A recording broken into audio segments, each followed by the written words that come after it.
With Grubhub, there's no fees on restaurant orders over $50. You eat the food, Grubhub will eat the fees. Wait, Grubhub is going to eat the fees? Wait, like the receipts? It's a metaphor. No delivery fees, no service fees. Only on Grubhub. Grubhub will eat the fees! Details at grubhub.com. This is the Dan Le Batard Show with the Stugotz podcast. We'll get to Jessica in a second. And if you want more coverage of sports outside of our show, the hockey show and all of its participants on Sunday are going to be doing a live watch of what I hope is USA, Canada gold medal at the Winter Olympics. Jessica has become a bit of our Winter Olympics correspondent. I told you Diplo is going to be here later today to do a South Beach session. He's evidently involved with the closing ceremonies. And I should tell people I'm going to be out beginning tomorrow for a week because I'm going out to California to do more South Beach sessions. So I will not be here tomorrow and next week. Zaslow and Damashek and the custodians will take care of you. But It's not even football season. What does he got to say? Pitch clock, though, is going to be at the end of this What hour. does Dave have to say about all right? Okay. Everything. Challenge accepted. You guys just went over the pitch clock part. Excited. Yeah, I was trying to advertise pitch clock, and instead you got a whole bunch of fake Damashek there. Back. But we're going to do some baseball talk here at the end of this hour. As Jessica comes in here, though, something that I brought up yesterday, I want to play for Jessica the different camera angles that we have of this, because you guys correctly said that Fred Hoiberg won't get into any trouble for this, and yet if in his rage he had been a little more physically off and actually hit that student in the head, I think he wouldn't have a job today. I really do think he would have lost his job for hitting someone that way. Jessica, do you think I have this wrong? There are a number of things in this video, including a one-armed man that Mike pinned this whole thing on. But are you of the belief that if this was 3 inches of difference in his rage, that he would have actually been fired over this if he had caught this student in the side of the head, in the ear? He actually hit he hit a staffer from the other team by accident in the back of the head. So it's not like his aim was great. Well, then he did immediately go up to that staffer and be like, hey, man, I wasn't trying to make contact with your head. I was trying to smack this little jerk's cell phone out of his hand. So, I guess if his aim is that bad, then, yeah, maybe he shouldn't be a basketball coach to begin with. I mean, you can't have aim that bad where you hit someone in the head instead of their phone. I love the staffer. The staffer keeps it moving. He gets slapped in the head. And he's like, "What the hell? I'll just keep walking." I've never seen the prototypical shrug with one arm, too. Like the guy in the line is doing the shrug, but it's just the one. Guys, there's weird stuff going on at Iowa. There's so much going on in this clip. Iowa. I saw that, Jess. I know what you're talking about.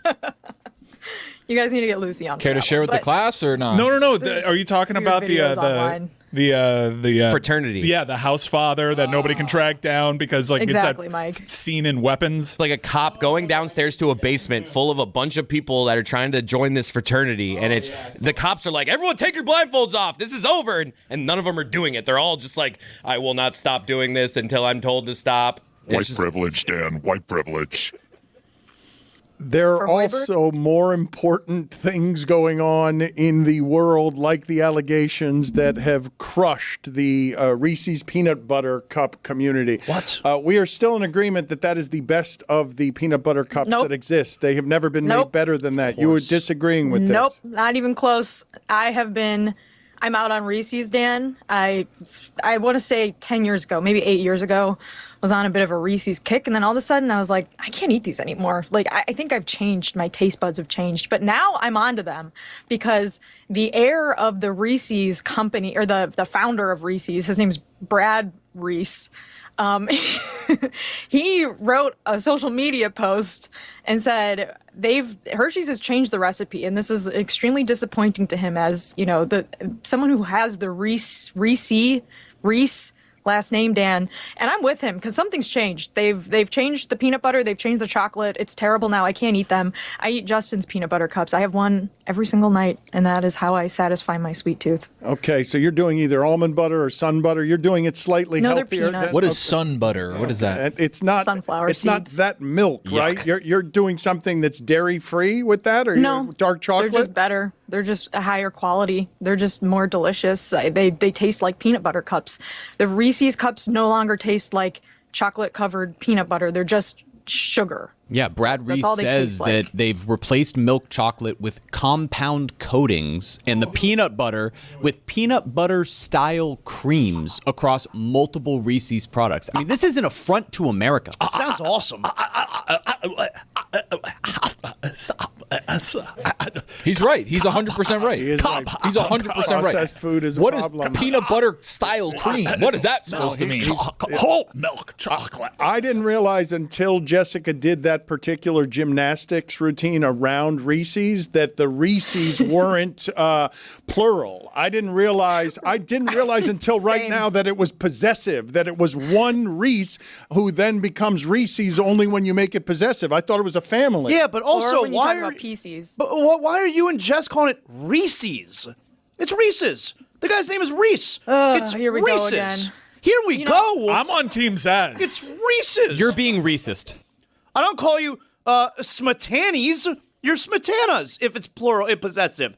Reese's. No, he should have let the Reese's. original point That's- stand. You're right. I regret that part. You know, it was better in my head before it came out. So let's just move on. All right. No, we're not moving on because of all of the things that I have said on this show in 5 years that have gotten me hate messages. Mispronouncing Reese's Pieces is probably the number one. People hate when we say Reese's Pieces, so I'm gonna keep it going. It's not a real Reese's Pieces. What is whatever. that? You wouldn't understand.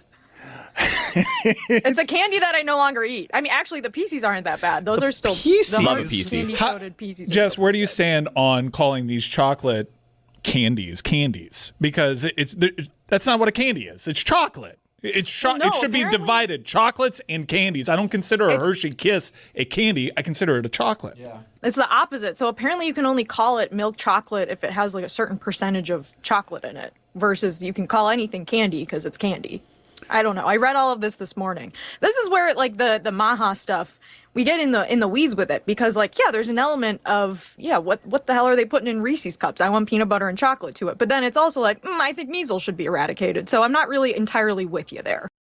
Hey everybody, it's Mike Ryan. Now, if you've been following the show, you know I've been traveling, been super busy, been supporting my favorite football team with mixed results, right? Not the greatest hang so far in 2026. I try to find every excuse in the book. I had one buddy that was trying to invite me out. I wanted to stay in. He's like, come on, let's watch this NBA game. So I go over to his house. I watched this NBA game, and guess what? Something amazing happened. He pulled out the Miller Lights, and I knew right away I made the right call. Next thing you know, we're toasting, we're celebrating, we're having a great time. We're talking about nostalgia. We're talking about old friends that we had, and it was all thanks to Miller Lite, that icebreaker. Because when you actually say yes, and you actually show up, you want a beer that fits the moment. For me, that's Miller Lite. Legendary moments start with Miller Lite. Great taste, 96 calories. Go to MillerLite.com/Dan to find delivery options near you. Or you can pick up some Miller Lite pretty much anywhere they sell beer. It's Miller time. Celebrate responsibly. Miller Brewing Company, Milwaukee, Wisconsin. 96 calories and 3.2 carbs per 12 ounces. Folks, listen up. You know how some dogs have full government names? That's my dog, Samantha Bennett. 2 names. Sounds like she should be hosting a daytime talk show. But at home, she's just Benny, and she runs the place. If you're a pet parent like me, you already know about Chewy. And when they say they've got everything you need to help your pet stay happy and healthy, they are not messing around. Chewy has over 100,000 products from all the brands Benny loves. Food, treats, toys, beds, you name it, I order it, and it shows up 1 or 2 days later. And it's not just for dogs and cats, birds, fish, reptiles. If it has a heartbeat, Chewy's got something for it. To keep them healthy, Chewy offers prescriptions, pet insurance, telehealth visits, and they're even rolling out vet clinics across the country. Honestly, I use Chewy, and you should too. Chewy has everything you need to keep your pet happy and healthy. And right now, you can save $20 on your first order and get free shipping by going to chewpanions.chewy.com/LeBatard Show. That's chewpanions.chewy.com/LeBatard Show to save $20 off your first order with free shipping. chewpanions.chewy.com/LeBatard Show. Minimum purchase required. New customers only. Terms and conditions apply. See site for complete details. DraftKings Sportsbook puts you right in the middle of basketball's biggest star-driven moments. Bet player props, bet live, and when a game turns fast, DraftKings has your back with early exit. If your player gets injured anytime in the first half, your bet stays alive. And once it settles, you'll still get paid in cash. Download the DraftKings Sportsbook app and use code DAN. New customers bet just $5, and if your bet wins, you'll get $200 in bonus bets instantly. That's code DAN. In partnership with DraftKings, the crown is yours.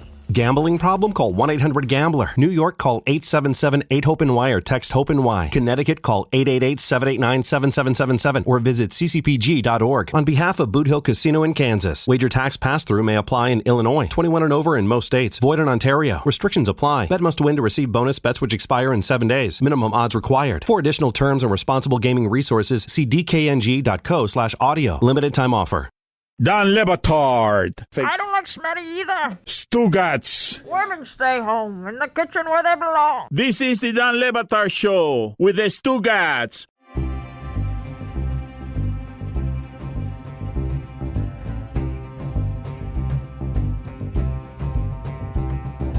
Put it on the poll at Levitard Show. Is chocolate candy?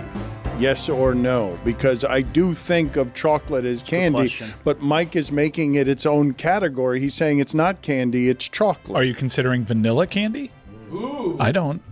Yeah, but you don't have like What do you cubes mean? of vanilla. Vanilla's a flavor. Nobody's eating. So is chocolate. But nobody's eating a piece of vanilla. Chocolate can be a flavor. So this is what was in the ABC News article I read. The U.S. Food and Drug Administration has strict ingredient and labeling requirements for chocolate. To be considered milk chocolate, products must contain at least 10% chocolate liquor, which is a paste made from ground cocoa beans and contains no alcohol. Products also must contain at least 12% milk solids and 3.39% milk fat.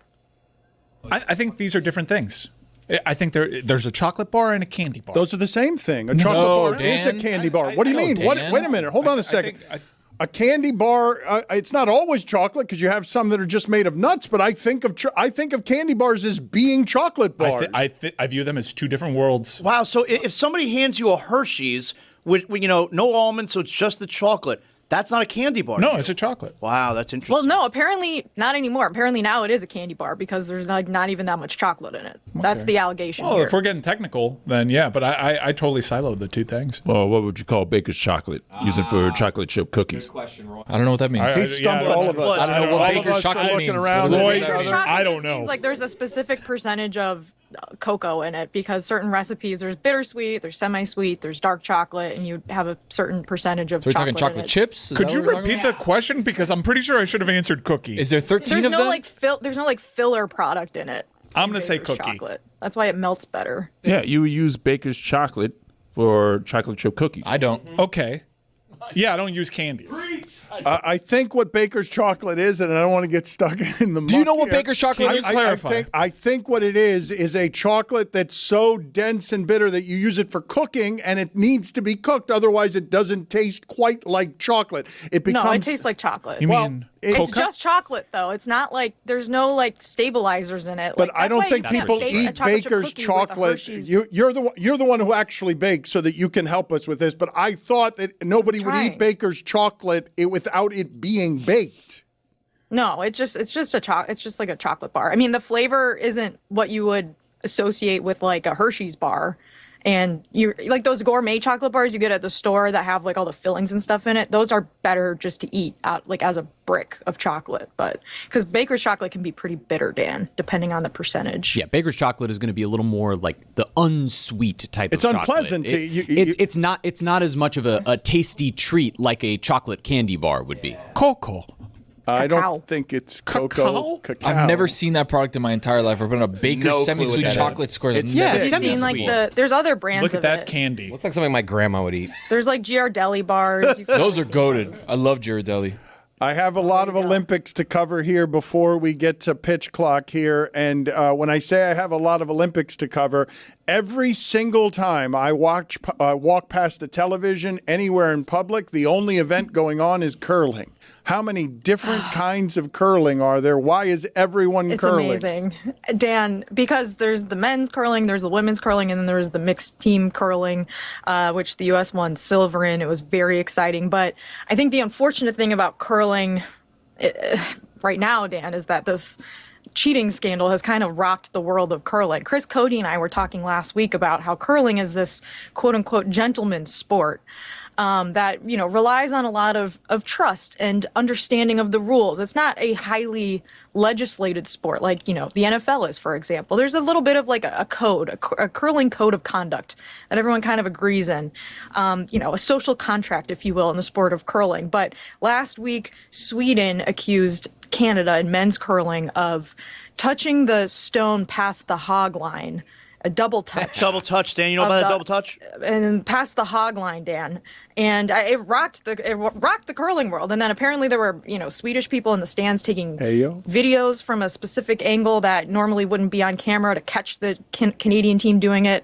And it's really put a damper on things in the curling world. Let's get the audio of that so that people can appreciate all of the scandal around curling. Apparently it's okay touching the rock after the hog line. I don't know. Or touching the rock. Who's doing it?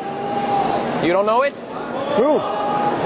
It's a couple. Who? I haven't done it once. You can.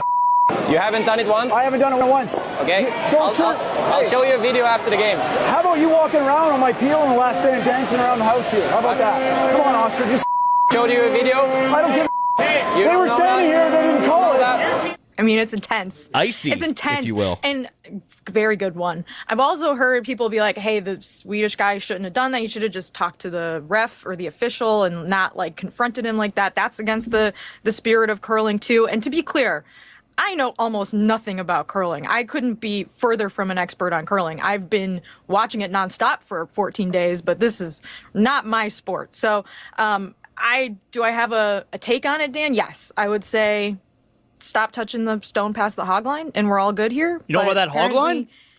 The hog line, I don't think we're allowed to show video, but there's a hog line, and that's where you have to release the stone before it crosses the hog line. I get the scoring of this, like the most stones in it, it cancels each other out. I get it in theory, but I've never watched the sport so much and still have no clue about the strategy. How is there so much curling? I'm just always I'm always trying to predict. Forms? They're going to probably do this here, and I'm always wrong. Are you an expert, Jessica, in the cross country? See ya. Again! See ya, buddy. Hey now. Get out of here. We're almost to California, bud. Cut it up. Oh, God. See ya, Dan. Minor penalty, 2 minutes for leaking confidence. Somehow, off us, coach. Wow. Somehow the second time today he almost said that. It's worse than when he referenced the stepsister point. Almost did that one. Yeah, that time he Of course said it. he's an expert in that. You are right about the curling. Curling, they probably. I feel like they started before the opening ceremony, and it's never going to end. It's there's 20 teams, and it's there's round robins. They have to play so many. I don't understand it. Is this a replay? No, we're in the playoffs now. The U.S. women's team advanced, but the U.S. men's team did not. And I believe that in the men's side, the Canadian team that was accused of cheating did advance, but the Swedish team did not. They were at the bottom of the table. So unfortunate for them. But yeah, there's a lot of teams. Like Chris said, there's a lot of teams and there's a lot of games and there's a lot of ends. I learned what an end was. Sometimes you got the hammer. Sometimes you don't have the hammer. As far as cross-country skiing goes, there was a dog yesterday that was named Nazgul that escaped from his house somewhere in the mountains in Italy and ran through the finish line with the skiers. It was adorable. Oh, Nazgul. Nice. Kind of an evil name for a dog. I would say probably the second most evil name you could give your dog based off of Lord of the Rings. I don't trust that dog whatsoever. It's cute, though. I mean, I like all dogs. It was at the finish, too. It wasn't just one of the laps. It was at the peak of the race. It finished with the two top racers. It was awesome. What a moment, everyone. I love the Olympics. We have figure skating today, the women's figure skating finale. The U.S. has a figure skater currently in third, Alyssa Liu, who actually retired from figure skating 2 years ago or 4 years ago when she was like 16 and then was like, I'm going to come back. I miss it. I like figure skating after all. So she's 20 years old and has already retired and then come back. And now she's in 3rd place and has a chance to finish on the podium. And we also have the U.S. women's hockey gold medal match, which I know you guys will be locked in for. I'm going to go watch it with Lucy. U.S. versus Canada. Tons of drama. So I'm going to be so sad when all this ends. All right, Jess, of course, you can check her out. Weekly Notre Dame podcast, The Echoes, with Mike Golick Jr. Great job, Jess. Thanks. I'm going to do an internet minute next week where you guys are going to learn how to looks max. Next week. Ooh. Oh, I'm all in on Learn. the clavicular thing. We'll discuss. Yeah. I mean, I don't endorse it, but I know about it. Hit myself with a hammer, right? You guys want to hear Dan's mistake? Yeah. So an expert, Jessica, in the cross country. See ya. See ya, buddy. Tony. See ya, buddy. He was so happy. That was a strike 3 on the black, and I was like, you're out of here. You were so happy. I haven't seen you this happy since you and Greg Cody both did a first down together. Oh, you got it off the ground? I got off the ground. Yeah, Greg talking Cody, about that for weeks. First down. Jessica, thank you for being on with us. So many she's already gone. verbal mistakes. Pitch next. Dan Le Batard. Can I tell you something? I don't know, it was maybe like a month ago. And I decided to watch Pitch Clock. And I told Jeremy, Stugotz. this is a good show you're doing. This is the Dan Le Batard show with the Stugotz. Do do do do do do do do do do do do. Do do do do do do do do do do do do do do do do do do do. Welcome to the Pitch Clock. Here's the pitch. A 2-part baseball segment combining a nostalgic baseball trivia game and an interview with an expert. This is the Pitch Clock. Baseball's back. Hey, full squad. Hey, everybody. Full squad's reported this week. We're excited. I've drank a lot of coffee. I'm ready for baseball, and Ethan has a brand new trivia game for us. Ethan? I have a thing in my hand. Oh, there's Guys, this is Pitch Clock Jeopardy. Pitch Clock Jeopardy. Let's Woo! go, baby. Is that what this thing is? That's this buzzer. So that's what the buzzers are for. Please stop buzzing the buzzer so that we don't waste our battery in here. As you can see on your screen, we have a board. I'm going to introduce the categories to you boys, all right? The first category is steroid suspicions, Hall of Famers, old faces, final places. I'm going to show you a picture of an athlete. Nice. You're going to tell me the last baseball team that they played for. Stat leaders, and then name that face. This is going to be the staple of Pitch Clock Jeopardy. I'm going to show you a picture of an old baseball player that we love. Ooh. You're going to tell me who it is. Okay. I love this idea. Well done by you. We each have a buzzer. You have a monitor that will register. I'm number 1. He's number 2. The board is yours. Ooh, okay. I want to be like the cool Jeopardy people. So I'm going to go steroid suspicions for 1,000, Alex. All right. Is there double Jeopardy? There is not double Jeopardy. Though never formally charged, this Rangers outfielder hit 40-plus home runs 5 times and was implicated by his own teammate in the 2005 booked Juiced. Chris Cody. Juan Gonzalez. That is correct. Chris Cody on the board with 1,000 points. No! I knew that one. All right, Chris Cody, the board is to you. We'll go name that face for 200. Name that face for 200. Who is this? Chris Cody. That is, What's the timer? Richie Sexton? No, Richie Sexton. That's correct. I was going to lose my mind. You've said Richie Sexton like 12 times all on the this show. time on the show. That's Oh why my I put him on there. God. All right, the board is yours. 400, same category. Who's this? Alfredo Amezaga. That's me. No, That was Jeremy. I got it, bro. I got a Jeremy buzz. You can't do It's Alfredo Amezaga. It's Alfredo Amezaga. But But my thing made a noise. do not jump the gun. I Both believe- of our things Okay. made Yeah. a noise. Remember, you got to wait for me to say who it is. Hall of Famers for 600. Okay. The all-time leader in F4 among pitchers, this player was awarded induction in the Hall's first ever class. Do you get negative points for getting it wrong? Yes. Okay. Jeremy. Cy Young? Cy Young is the correct answer. Note the awarded in the clue. I was proud of myself for that one. Well done. Jeremy, the board is yours. Let's do old places Old final. Faces, Final That's what I Places. mean for 200, Alex. Okay. Where did Carlos Zambrano finish his career? The Marlins. Chris Cody, that is correct. Let's go name that face for 600. Okay. Darn it. Jeremy. I got it. He heard mine first. I got it. Yeah. That's I heard his Don't first, look at but the- I got don't it. look at the- don't look at the Well, screen. I mean, I knew the He knew answer. it. It's okay. Why are we showing the answer? I accidentally hit It's okay. spacebar. You know what? I know I knew it. This is moving fast. I'm gonna go ahead for everyone's sake because I heard his first, even though it registered mine. I heard his first. You also gave away the answer as Jeff Francoeur. I knew it was Jeff Francoeur, but I'm gonna go ahead and nope. I'm just gonna say moot point. Adnan Virk back with us. Hey, it's February, which means full squad. Everybody's there. We have some important baseball to get to, including what seems like the last major domino to fall in free agency. Adnan, you brought up Framber Valdez the last time we spoke. Now, he signs a 3-year, $115 million contract with the Detroit Tigers. That's after they lost in arbitration to Tarek Skubal. He's going to make $32 million this year. Two major left-handed arms for Detroit, Adnan.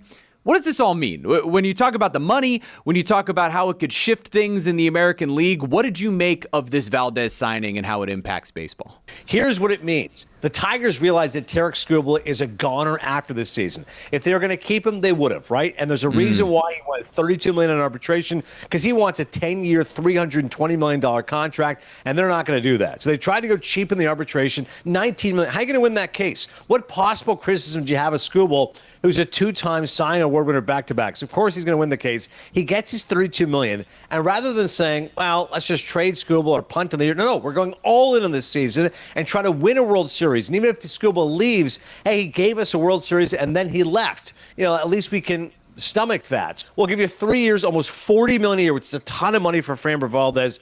He gets his money. He's got opt-outs. He's good to go. And by the way, $19 million is what the Tigers were offering Skubal. They gave him $32. What's that difference? $13 million.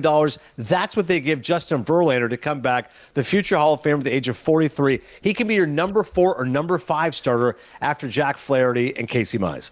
Something very interesting that happened back in October was when Dave Dombrowski, the Phillies general manager, talked about Bryce Harper and mentioned that after a season that was subpar in terms of the Harper standard, he kind of refused to call him elite. Then Harper went on to wear a shirt that said not elite in one of his workouts during this offseason. What do you make of this entire situation with Bryce Harper, Dombrowski, and the Phillies in general after letting go of Nick Castellanos as well? I think what's happened with the Phillies camp is that his agents, his representatives have been kind of bugging the Phillies saying, hey, we should reopen the contract for Bryce because he's outplayed his contract. I think Dombrowski and company said, well, no, look, we gave you a 10-year, $300 million contract, $330, whatever it is. At the time, made a lot of sense. And congratulations on outplaying it, but let's see how the rest of the contract ages. And then he has a disappointing season by his lofty standards, a 129 OPS plus.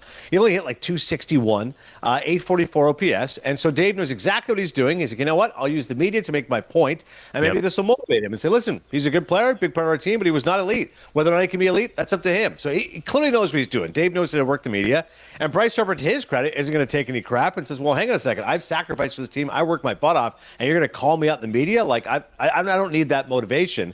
And I liked, in fact, what Bryce said yesterday in that, hey, when I signed here, I was told that whatever happens stays in-house. So when you're publicly calling me out, that's not staying in-house. That's the part I didn't care for it. So, yeah, I think the good thing is Bryce Harper will always speak from the heart and say what he feels like. Dave Dombrowski knows what he was doing, which is trying to motivate his player. And he's still got 6 more years of the Phillies. So he's not going anywhere anytime soon. We'll see what Bryce Harper does this season. He needs to bounce back after it was, again, by his standards, a disappointing year.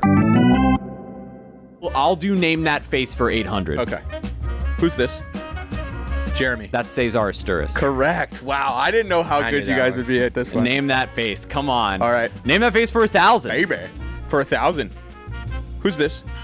I just pushed Cody. it because I got too excited. Yeah, you did. I have no idea who that is. I couldn't have less of a clue. This is a Pittsburgh Pirate? Yes.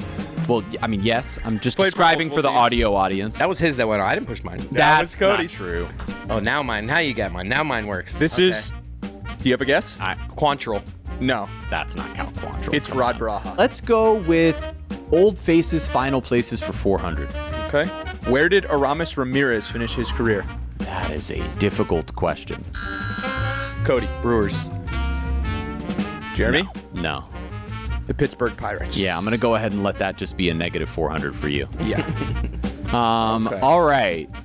Board is still mine. Jeremy, the board is yours. Let's go steroid suspicions for 800. This Blake Street bomber turned his career around in Colorado and exploded for 132 home runs in his age 35 to 37 seasons, but was never implicated in the steroid scandal. I don't get it. Steroid suspicions, but this guy wasn't implicated. I'm going to go ahead and punt. Dun, dun, dun. Okay. The answer is the big cat. Oh, Andre nice. Salvaga. All right, cool. Jeremy, Steroid the board is suspicions for yours. 600. Okay. He hit 190 home runs between 2013 and 17, but is perhaps best known for having the longest hitless streak of all time, going 62 plate appearances without a base knock between 2018 and 19. Jeremy. That is Chris Davis. That is correct. This is bullshit. Oh, that time I These knew it. things- I got these it things right. are- No, I 100%. We can look at the we can break down the tape. You can see in slow Only motion. Go off the buzzer. Jeremy. You know what? We haven't gone over to it yet, Alex. Let's do stat leaders for 1,000. In 2016, this Baltimore slugger became the fourth straight Oriole to lead the AL in home runs. Fourth straight Oriole? Yes. So it was over the course 2013 through 2016. Bump, bump, bump. The answer is Mark Trumbo. Whoa, Mark Trumbo. Holy cow. Jeremy, it goes back to you. Let's scoot back on over to Hall of Famers for 400. Okay. This Hall of Famer amazed us in the field, but his career high in home runs is 6, and he hit over 300 just one time. Whoa. It's so, vague. Jeremy? Ozzie Smith. Ozzie Smith is the correct answer. Let's go Jeremy, Hall of Famers for 2. Okay. This fireballing right-hander leads Hall of Famers in strikeouts and walks, but never won a Cy Young. I guess I have enough of a lead. I'll try it. Go ahead. Is it not Cy Young? It is not Cy Young. Damn. Cody? The answer is Nolan Ryan. Jeremy, back to you. Let's head back to steroid suspicions for 400. Okay. Believe it or not, Barry Bonds did not lead Major League Baseball in home runs from 1995 to 2005, but finished second to this icon. Jeremy? No. Was that no? No, that was Cody. Chris. Okay, Cody, go ahead. Gross. Griffey. Not Griffey. Jeremy, you have a guess? Who is Alex Rodriguez? That is incorrect as well. The correct answer is Sammy Sosa. Steroid Jerbar. suspicions for 200. Okay. This show favorite / 297, 396, 637 with 50 homers in 1996, but never hit more than 24 home runs in any other season. Jeremy. Who is Brady Anderson? The Brady Anderson Is that a show year. favorite? Yeah, we've talked about Brady that Anderson guy. all the Everyone time. talks about the Brady Anderson year. Adnan, let's stick with some words from Bryce Harper that were also followed by words from Manny Machado, because a couple of guys at the top echelon of the game, at the top echelon of salary in the game, and both of them, in their own words, Manny Machado may be using a bit more profanity than Bryce Harper did, but basically saying, I love what the Dodgers do. I love what the Dodgers are doing in paying all of these guys, getting Kyle Tucker, like making major additions to their team.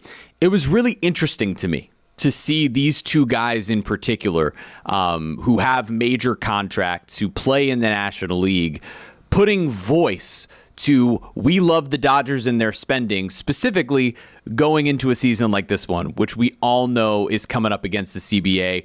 With all of this going on, what did you make of those comments from Harper and Machado and what it all means? Well, I think it was interesting, right? Basically, the players are saying, hey, rather than criticize the other owners for spending, no, we love it. Because why wouldn't players love owners lavish spending?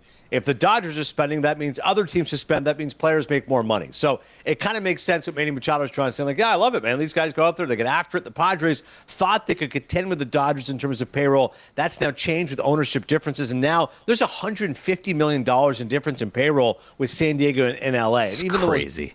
Yeah, I think it makes sense that upper tier players would go, yeah, I love it, man. They spend money. They're trying to win. And even Aaron Judge coming out publicly and saying, yeah, I was frustrated with what the Yankees were doing. Like, man, guys were getting signed. We weren't doing anything. You know, the Yankees are basically trying to run it back. They won 94 games a season ago, so they are a really good team. And they'll get Garrett Cole back and Carlos Rodon back early in the season, but they didn't do much. So even Aaron Judge, a 3-time MVP, is going, hey, like, let's spend, let's do something here.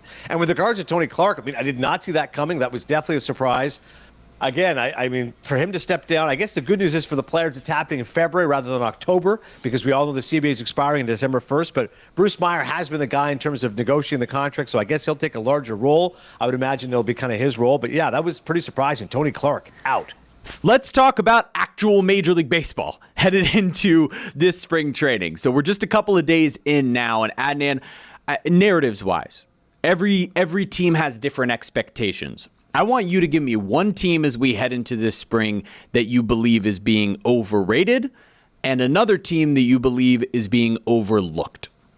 So I'll give you the one with the Phillies being overrated, because I just think right now it's a bit of a concern because, again, you had 96 wins a season ago, but back-to-back years you've lost the NLDS. And you didn't upgrade, you basically just kept. So it was critical that you retained Kyle Schwarber. You did that. You re-signed JLT Realmuto, who's not really the hitter he once was, but he's still good as far as handling a pitching staff. But you lose Ranger Suarez. Now, Christopher Sanchez is a stud, but Zach Wheeler's not starting the season with the team. Hopefully, he can step up and be the Zach Wheeler we all know and love, and Andrew Painter can be that guy. And I know Duran is a great closer, but back-to-back years now, it's the seventh and inning guys, right, who've been an issue with Matt Strom or Ryan Kirkring. So I don't think the Phillies are a better team, and the Mets are certainly an interesting team. And a team that's not getting talked about in Germany, this is probably wishful thinking on my part, the Pirates. At least they've got, I just want to see this team, we just want to see 85 wins. Okay? I love this.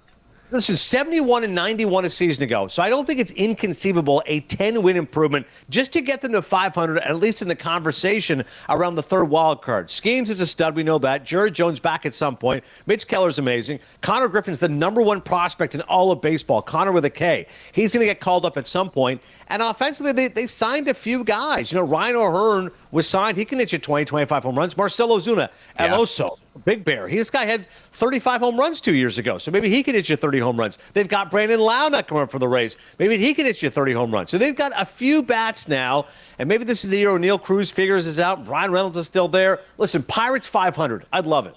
I think it would be amazing. There's two things with that. One, Connor with a K, Connor Griffin, made me feel older than I've ever felt in my life when he said that his favorite player to watch growing up was Ronald Acuna Jr. That just made me feel ancient. And then also our friend Dave Damashek. He's going to be really, really, really happy that you mentioned those Pirates, because back in November, he was trying to tell me that he thinks the Pirates could have a good year. So good for Damashek to hear that prediction from you, that they're being a bit overlooked. Adnan, we'll talk to you in a couple of weeks. As we're getting ready for the World Baseball Classic, we'll dive into all of that and where things stand in spring training. But now we do have to get back to this game of baseball Jeopardy between Chris and myself. Let's do stat leaders for 200, Alex. This icon of the game led the league in average stolen bases and hits in his rookie season of 2001. Jeremy.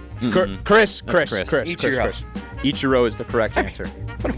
What's this technology? He's just getting it wrong. I literally watched it. He's getting the number wrong. I watched your finger go down first. That proves that first one, that could have been me as well. We don't have to go back there, though. It's fine. All right, Chris, the board goes to you. Old Faces, final place is 1,000. Ooh, okay. Trying to get himself back in it. Where did Deion Sanders finish his career? Cody. I was pushing that button regardless. Yeah, I knew you were. I'm going to let you go ahead and get this one wrong. Reds. Yes! Wow! That is the correct answer. 800, same topic. Where did Roberto Alomar finish his career? Cody. All right, something's wrong with that buzzer. Don't look. I didn't touch it. I also knew the answer. I knew it too. We just have to. We're gonna do what we did with the Jim Frank score there. I jumped the gun a little bit. I believe him. All right, I'll give him the 800. Here's where we're at. It's a 2,400 to 1,600 game. There are 6 slots left on the board. We have Hall of Famers for 800 and 1,000. We have Old Faces final places for 600, and we have Stat Leaders 400, 600, and 800. Since I definitely Chris, got boards that, to it's you. on me. This is anybody's game. Stat Chris, Leaders 400. wearing a cap under his helmet, this speedster blazed his way to the MLB lead with 65 stolen bases in 2003. That was Jeremy. Juan Pierre. That is correct. Hall of Famers for 1,000. Okay. He hit 366 with a 1.172 OPS, 49 home runs, 33 stolen bases, and 177 weighted runs created plus in his 1997 NL MVP season, but it still took this outfielder 10 years to get into the Hall of Fame. 10 years. What am I missing here? Bump, bump, bump. Larry Walker. Hall of Famers, 800. Yes. He hit one of the most famous home runs of all time, walking off the 1960 World Series for the Pirates, but has the lowest weighted runs created plus of any player in the Hall of Fame. Jeremy. Bill Mazeroski. That is correct. Old Faces final places for 600. All right. Where did Nick Johnson finish his career, Cody? Marlins?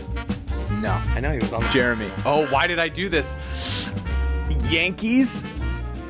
The Baltimore Orioles. All right, but we both got minus 600 there, so it's okay. Let's do Stat Leaders for 600. Okay. This future Hall of Famer won the MVP in 2014, leading the league with a 1.77 ERA, one of 3 times he has had an ERA under 2. Jeremy. Who is Clayton Kershaw? That is correct. Jeremy. Murdering this board. Thank you very much. And the final question. Let's close it out. Stat Leaders for 800. Daily He led double. the NL in F4 and led the league in caught stealings in 2012. Whoa. An F war led the league in caught stealings in 2012. Oh. Jeremy. Who is Yadier Molina? No. Cody, you have a guess? No. The NL MVP in 2012 was Buster Posey. Oh, of course. 2012. I thought you meant that as base running, like Nah. caught stealings. All right, well. All right, so Jeremy got that one wrong. Not So the my final best score is 2,800 to 1,000. Next time I'm going to make sure we have a Daily Doubles and Final Jeopardy. Next time we'll do Daily Doubles, we'll have Final Jeopardy, have working buzzers that work, Working and buzzers. we will all That's answer in the important. form of a question, as that is what Jeopardy's all about.